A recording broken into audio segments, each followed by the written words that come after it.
하나님의 말씀은 요한복음 11장 17절부터 27절까지입니다.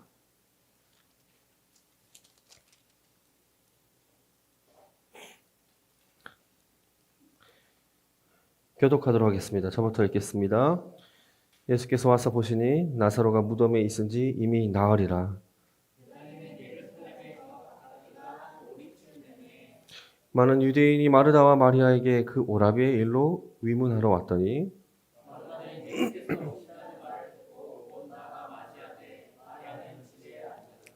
마르다가 예수께 여짜오되 주께서 여기 계셨더라면 내 오라버니가 죽지 아니하였겠나이다. 22절이요? 그러나 나는 이제라도 주께서 무엇이든지 예수께서 이르시되 내 오라비가 다시 살아나리라.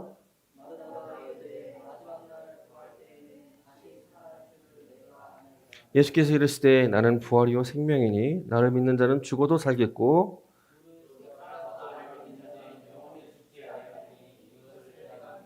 함께 읽겠습니다. 이르되 주여 그러하리이다. 주는 그리스도시요 세상에 오시는 하나님의 아들이신 줄 내가 믿나이다. 아멘. 오늘은 교회의 고백이라는 제목으로 좀 말씀을 나누려고 합니다. 오늘날 이 장례식은 슬픔과 울음이 가득하죠. 그렇죠? 사랑해서 누군가 죽었기 때문에 앞으로 볼 수 없어서 또 만질 수 없어서 대화할 수 없어서 또 추억을 만들 수 없다고 생각하면 슬프고 힘들기에 울음만 나올 것입니다. 자신보다 먼저 떠나보낸 사람이 특히 가족이거나 또 가족 중에 부모, 자식, 형제, 또 아내, 남편 이런 사람이면 더욱 슬픔이 가득할 겁니다. 사랑하는 사람이 죽으면 슬픔이 가득하여 우울하고 힘들어서 한동안 힘든 생활이 이어집니다. 그런데 문득 이런 생각이 듭니다. 신자는, 그리스도인은 우리가 죽음은 어쩌면 기쁨이지 않나 생각이 들기도 합니다. 왜냐하면 죄 많은 이 세상이 아니라 이제는 온전히 주님과 함께 그리고 앞으로 올 그 완전한 하나님 나라에 들어가기에 더욱 기쁨이지 않나 생각이 듭니다. 그래서 장례식이지만 축제 분위기여도 괜찮지 않을까 생각도 듭니다. 장례 예배에서 찬송도 좀 빠른 템포로 하고 설교도 좀 소망이 가득한 긍정의 메시지면 좋지 않을까 하는 생각도 했습니다. 여러분은 어떻게 생각하시나요? 우리는 이 신자의 죽음을 인생의 절망으로 생각하지 않고 그리스도인이 죽는 게 인생의 끝이 아니고 절망이 아니고 죽은 후에 우리 영혼은 어떻게 되죠? 낙원에 들어가 안식을 시작하면서 육체의 부활을 기다린다는 믿음을 고백합니다. 믿으세요, 여러분들? 죽을 몸도 살린다는 걸 믿으십니까? 그래서 사도신경 할 때 어떻게 하죠? 우리 몸이 다시 사는 것과 라고 고백하죠. 몸이 다시 사는 것과. 그런데도 죽음 앞에서 일시적으로라도 분노와 절망을 느끼는 것을 어떻게 이해해야 할까? 병원으로 자식을 먼저 보낸 부모가 장례식장에서 통곡하다가 기절하고 사랑하는 남편을 먼저 보낸 아내가 담대하게 죽음을 맞이하기보다는 그리움에 아무것도 할 수 없어 함께 하는 이 찬송에도 동참하지 못하는 모습을 어떻게 이해해야 할까? 머리로는 자기 자식이 남편이 하나님 품으로 갔다고 생각하지만 북받쳐 오르는 이 슬픔과 그리움을 주체할 수 없어서 아무것도 할 수 없다면 어떨까? 4명의 딸을 한날에 잃어버리고 찬송을 쓴 사람이 있습니다. 내 평생에 가는 길이라는 이 스페포드라는 선교사가 쓴 책이 찬송 가사인데 이 선교사는 자신의 딸을 한날에 4명을 떠나보냈습니다. 거기 가사에 이런 게 있죠. 내 영혼 편하네 라고 합니다. 물론 아마 그분도 진정된 마음을 갖기까지는 시간이 걸렸을 거라고 생각하지만 그러한 믿음이 우리는 없기 때문일까? 정말 부활에 대한 소망과 믿음이 있다면 슬픔과 아쉬움을 다스릴 수 있어야 하는데 그러지 못하면 아직 믿음이 부족하거나 신앙적 인격이 미숙하기 때문이라고 말한다면 아마 대부분의 사람은 인정할 겁니다. 저도 동의하는 부분입니다. 만일 내 사랑하는 자식이 저보다 먼저 하나님께 간다면 저희 마음 한구석에 뭔가 얹히듯한 불편할 것 같은데 아무리 기도하고 기쁨으로 승화시키려고 애써도 극복할 자신이 없는 거죠. 제가 신학교 교수님 중에, 신동 교수님 중에 사모님이 암으로 좀 빨리 소천하신 분이 계셨습니다. 그분은 다른 교수님하고 다르게 하나님 품에 그 사모님이 갔음을 알지만 그렇게 열심히 주의 일을 하면서 학생들을 가르치는 교수로 살았지만 하나님께 매일 헌신했음에도 불구하고 먼저 아내를 데려간 하나님께 너무 야속했다는 겁니다.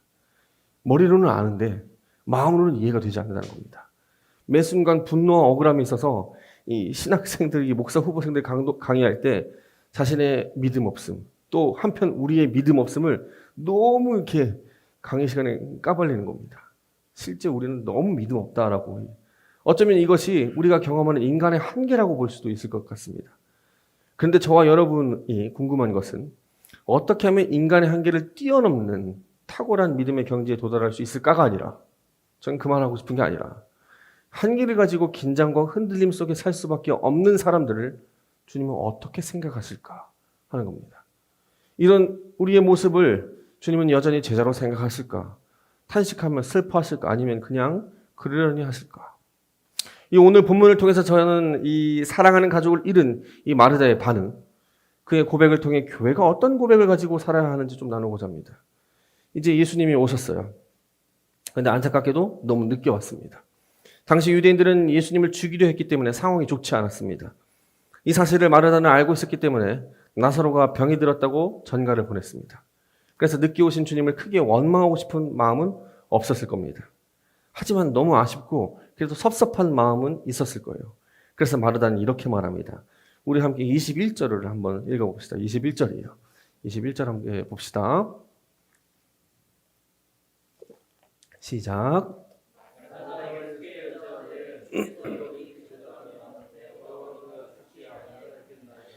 주님의 상황이 좋지 않았지만 마르다는 아쉬움이 남아 있었습니다.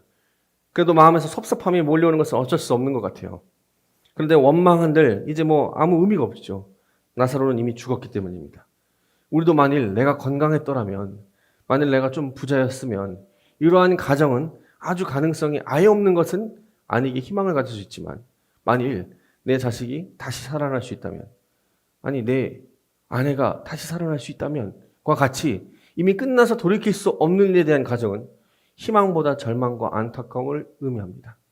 그런 말은 안 해도 되지만 너무 마음이 아프고 아쉬워서 마르다는 주님을 보자마자 이렇게 얘기합니다. 주님이 여기 있었으면, 주님이 여기만 있었더라면 내 오라버니가 죽지 않았는데 라는 말로 말문을 엽니다. 그리고 이어서 말을 이어갑니다. 22절입니다. 함께 봅시다. 그래요. 우리 찾아봐야 됩니다. 지금 PPT가 안 되나 봐요. 22절에 함께 읽어볼게요. 시작.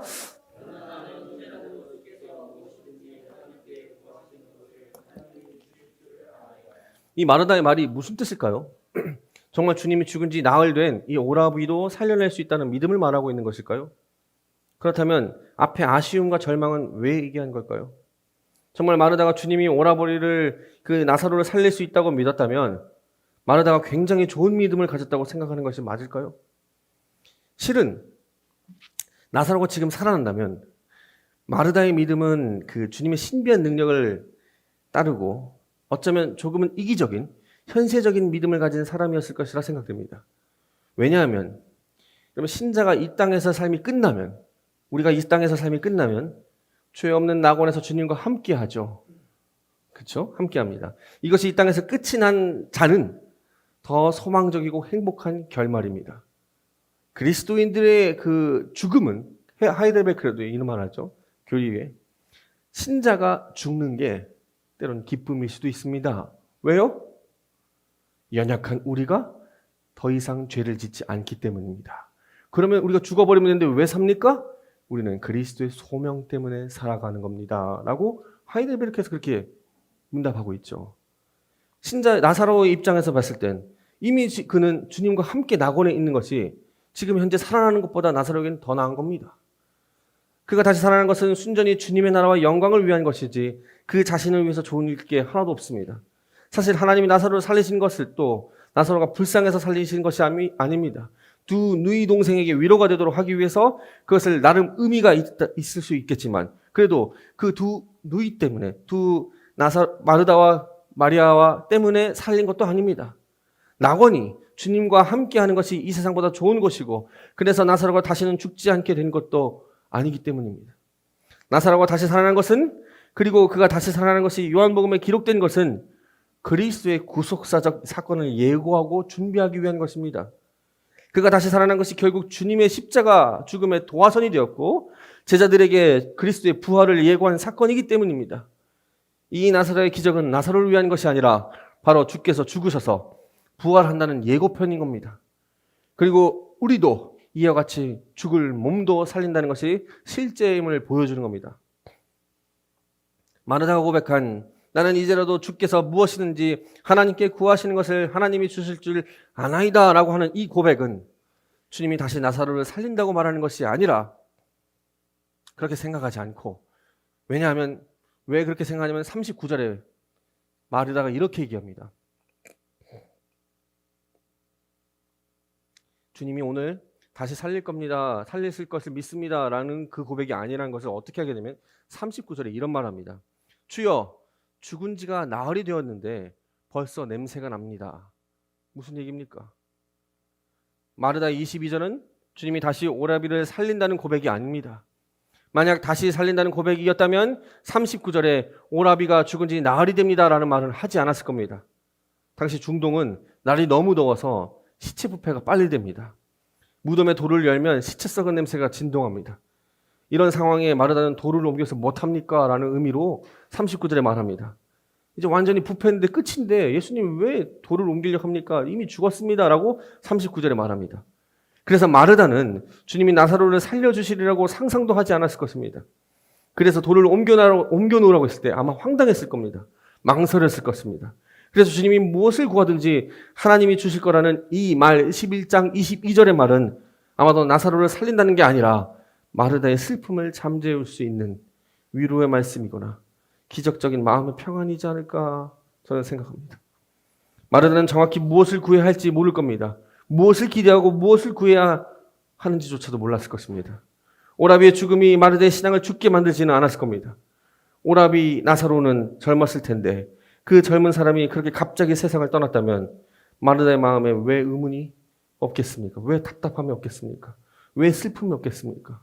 왜 허망함과 슬픔과 좌절이 그에게 있었을 겁니다. 고난 앞에서 믿음의 사람들은 하나님의 존재와 섭리를 의심하지는 않지만 하나님의 사랑을 의심할 때가 있습니다. 고난 앞에서 이 믿음의 신자들은 어떠냐면 하나님의 존재와 섭리는 의심하지 않는데 하나님의 사랑을 의심할 때가 있습니다. 저는 나름대로 최선을 다해 주님을 위해 살려고 몸부림칩니다. 그것이 저에게 맡겨진 목회자의 자리이기 때문이죠. 성도가 맺히건 최선을 다해 말씀을 준비하려고 애를 씁니다. 11년 동안 말씀을 준비할 때 대충은 안 했습니다. 시간이 부족해서 직장과 가정으로 바쁜 가운데 이 사역하는 어려움이 있지만 그래도 최선을 다했습니다. 저에게 육체적 질병이 있죠. 근데 이 아픔이 치유되지 않습니다. 육체의 가시가 치유되지 않고 더 아픔이 찾아옵니다.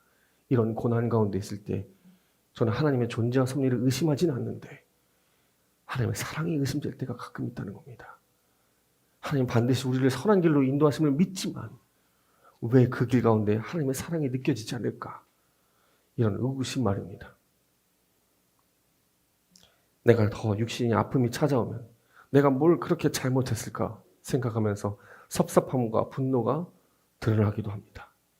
고난 가운데 있는 사람이 하나님을 못 믿겠다고 말하면 하나님의 존재를 못 믿겠다는 말이 아니라 하나님의 사랑과 선하심을 믿지 못하겠다는 말이고, 이 말은 고난 가운데 하나님의 임재와 의도를 알고 싶다는 간절함이 담긴 말이기에 여러분 불신의 말로 들을 이유는 없을 것 같습니다. 정확히 알 수 없지만 예수님과 비슷한 나이대이며 아마 미혼일 것입니다. 혼인도 하지 않은 이 마르다와 마리아는 이 오라비가 죽었기 때문에 정말 허탈하고 허망하고 실망하고 좌절했을 겁니다. 오빠가 갑자기 세상을 떠났다면 왜 두렵지 않겠습니까? 가족 중 남편을 먼저 떠내보낸 부인의 삶은 참으로 힘든데, 두려운데 지금 마르다와 마리아도 같은 상황이었을 겁니다. 하지만 마르다는 이런 슬픔과 절망적인 순간에 믿음을 버리지 않았다고 합니다. 그가 믿음을 저버리지 않았다면 지금 그는 주님 앞에 도움을 청하고 있는 겁니다. 마르다는 무엇이 필요한지조차도 분명하게 알지 못했습니다. 왜냐하면 너무 자잘하면, 너무 힘들면 내가 뭘 구해야 될지도 모를 때가 있습니다. 어떤 모양으로 도와주실 수 있으리라 믿긴 믿는데 도대체 뭘 구해야 될지 모를 때가 있습니다. 그때 주님이 이렇게 말합니다. 23절, 24절입니다. 함께 읽어봅시다. 23절, 24절입니다. 시작.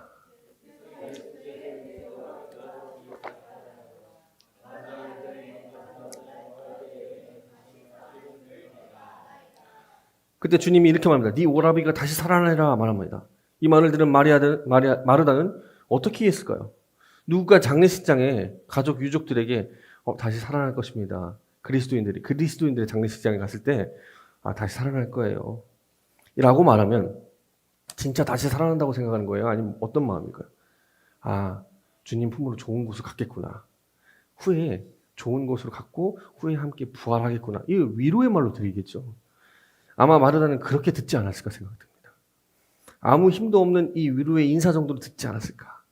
다 예상한 말이지 않을까요? 우리가 장례식장 가면 선생님 좋은 곳으로 갔습니다. 집사님이 좋은 곳으로 갔습니다. 라고 하지. 이 대답에 마르다가 이렇게 말합니다. 뻔한 대답을 합니다. 마지막 날에 부활할 때 다시 살아날 줄을 내가 압니다. 그렇죠? 그렇게 말합니다. 이것이 그가 대답할 최선의 반응이죠. 우리도 그렇죠. 나중에 죽으면 내 아내가 내 남편이 다시 살아날 거예요. 그 얘기입니다. 나의 대답은 잘못된 것도 않고 잘못되지도 않았지만 그렇다고 이 대답이 힘이 없어 보이고 무기력해 보이긴 합니다. 왜냐하면 그냥 하는 대답이거든. 신자가 하는 나중에 죽으면 부활할 거라는 그 대답. 하지만 이 마르다의 고백은 어쨌든 진실하긴 했습니다.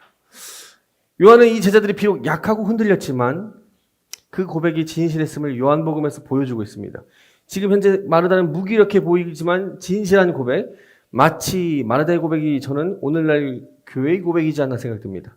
이 요한복음에 나오는 이 제자들은 고난 중에 여전히 흔들리고 아파하지만 그리스도만이 유일한 소망이라고 하는 이 고백은 너무나도 진실해서 다시 그리스도를 바라보는 제자들의 모습이 등장합니다. 세상을 바꿀 만한 유능함도 없고 세상 사람들이 보기에는 보잘것없어 보이는 이 자리에 있다 할지라도 그들이 고백을 붙들고 살아내는 모습이 바로 제자들의 모습입니다.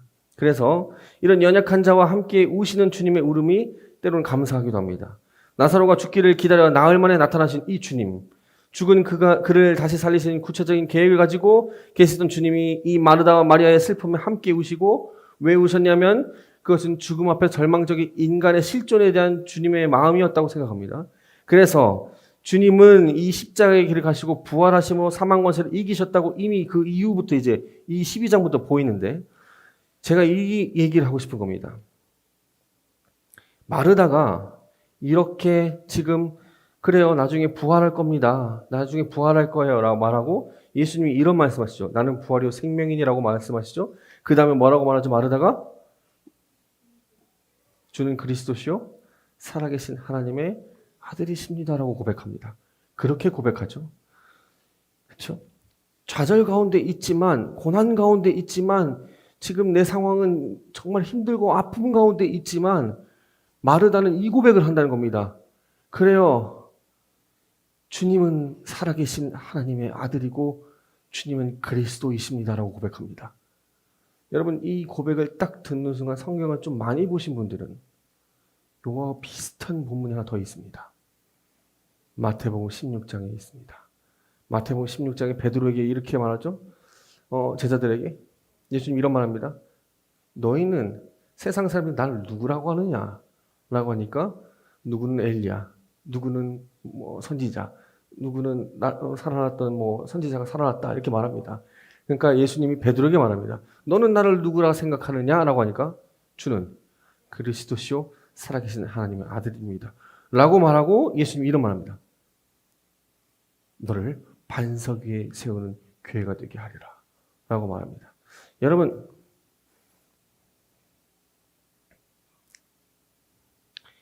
이게 우리의 모습이어야 됩니다. 지금 우리 상황은 너무 힘들고 연약하고 어렵고 좀 뭔가 버티기 힘들어도 우리가 버티게 하는 그 유일한 고백은 주님은 그리스도시고 살아계신 하나님의 아들입니다라는 그 고백 때문에 우리가 그 삶 가운데 버티고 살아가는 겁니다. 우리의 상황은 괜찮지 않지만 그래도 괜찮아요. 무정에서도 아니고 천국에 가면 되기 때문도 아닙니다. 우리가 괜찮은 이유는 주님이 십자가의 죽음을 먼저 가시고 부활하셨기 때문에 괜찮은 겁니다. 오늘 본문에 우리가 반드시 기억해야 할 것은 나사로가 살아나는 게 아니라, 나사로가 살아나는 그 기적이 중요한 게 아니라 주는 그리스도시고 세상에 오시는 하나님의 아들이신 줄 내가 믿습니다라고 하는 이 마르다의 고백입니다. 이것이 우리의 고백이어야 합니다. 교회의 고백이어야 합니다. 주님이 마르다에게 기대한 것이 바로 그 진실한 고백입니다. 제자들은 이 고백을 붙들고 살았습니다. 어려움과 혼란과 죽음에서 이 고백을 붙들고 살았습니다. 오늘날 교회가 무엇을 회복해야 합니까? 바로 이 고백입니다. 험한 이 세상을 살아가는 이 성도들이 회복해야 할 것은 바로 이 고백의 진실함입니다. 이 고백은 이 땅에서 형통을 주는 게 아닙니다. 이 고백은 고난을 당하지 않게 하는 것도 아닙니다. 고난 가운데 견디게 해줍니다. 이 고백은 힘든 일이 일어나지 않도록 하지는 않지만 힘든 일 중에도 소망을 잃지 않게 합니다. 제가 지금 책 하나 보고 있는데 덴마크 철학자 키르케고르라는 책인데 이분이 이제 부유한 그 가정의 막내 아들로 태어났습니다. 19세기에 아주 엄격한 기독교 교육을 받으며 자랐어요. 특별히 아버지한테 그리스도가 당한 고난에 관해서 귀에 못이 박히도록 들으며 자랐습니다. 그런데 당시 기독교인들이 예수 그리스도의 고난과 부활에 몹시 좋은 이야기를 하면서도 실제 내 삶에서는 전혀 변화를 경험하지 못하는 어떤 정체된 믿음을 가지고 있다는 생각을 했습니다. 그래서 그가 신자들을, 그리스도인들을 풍자해서 이런 글을 썼습니다. 이런 글이에요. 교인들은 집 거위들과 같다. 거위들은 매주일 뒤뚱거리며 교회에 들어와 설교를 듣는다. 설교자는 날아가는 비행의 경위에 관해 자주 말한다. 그러면 꾀꾀거리며 아멘을 외치고 흥분한다. 그리고는 다시 뒤뚱거리며 집으로 간다. 이 말이 공감이 되기도 합니다. 이 시대의 교회를 보고 화를 낸 적도 있어 저도. 그리스도인들의 무기력함, 너무 답답함 이런 생각도 들기도 했습니다. 비행하는 경위에 관해 설교한다면, 그리고 그것을 들었다면 비행하는 삶을 보여줄 수 있어야 한다고 생각도 했습니다. 물론 교회만 왔다 갔다 하면서 아무런 실천도 못하는 현대 그리스도도 있겠지만, 근데 요즘 제 생각이 조금 바뀌었습니다. 아마 그건 저도 목회자이지만 수십 년 동안 신앙생활 하면서 말씀을 보고 말씀을 연구하고 읽고 하면서도 여전히 저는 이 뒤뚱거림을 해결할 수 없는 저 자신의 나약함과 연약함을 보기 때문입니다. 언젠가 비행할 날이 있음을 분명히 믿지만 아직은 뒤뚱거릴 수밖에 없습니다. 하지만 제가 지금 뒤뚱거리고 있어서 비행에 대한 소망과 확신이 없다는 것은 거짓입니다. 저도 강하면 좋겠고 모든 슬픔과 고난 앞에서 의연하면 좋겠지만 그럴 수 없는 경우에도 저를 주님의 제자가 되게 만드는 것은 저를 돋보이는 믿음이 아니라 예수 그리스도의 순종입니다. 내 믿음 때문이 아니라 예수 그리스도께서 걸어가시는 그 순종 때문입니다. 그것만이 저의 소망이라는 고백이 진실하기 때문입니다. 마르다도 이와 같은 겁니다. 그래서 마르다는 엄청난 고백을 하죠. 주여 그러합니다. 주는 그리스도시고 세상에 오시는 하나님의 아들입니다. 라고. 사도 요한이 이 사건을 통해서 우리에게 들려주는 것은 하나님의 말씀은 이 땅에 살아내야 하는, 하나님의 사람들은 무엇을 고백해야 하는 가를 말합니다. 이 고백은 이겁니다. 주는 그리스도시고 세상에 오신 하나님의 아들이십니다. 이 위에 교회는 바로 서고 이 고백 위에 우리의 고난 가운데 견딜 수 있는 힘이 있는 겁니다. 요한복음에 우리가 던지는 가장 핵심적인 메시지가 바로 이겁니다. 마태복음도 동일합니다. 주는 그리스도이십니다.